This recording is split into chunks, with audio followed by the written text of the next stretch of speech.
ఆంధ్రప్రదేశ్ రాష్ట్ర ప్రభుత్వం ఇవాళ అందరికీ న్యాయం జరిగే విధంగా పరిపాలన సాగిస్తూ ఉన్నాం. ఎవరైతే గతంలో ఇష్టారాజ్యంగా మాట్లాడారో మరి వాళ్ళ మీద చర్యలు తీసుకోవడం జరుగుతుంది తప్ప వాళ్ళు అధికారం ఉంది కదా అని చెప్పి ఏ రకంగా మాట్లాడారో చూసాం.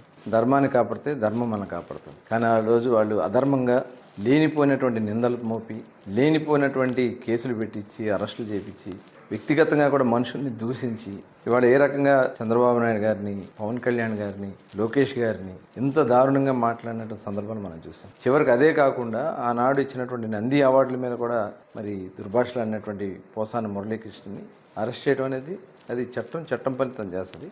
చట్ట ప్రకారమే ఇవాళ ఏది జరిగినా చట్ట ప్రకారం ఈ రాష్ట్రంలో జరుగుతుంది.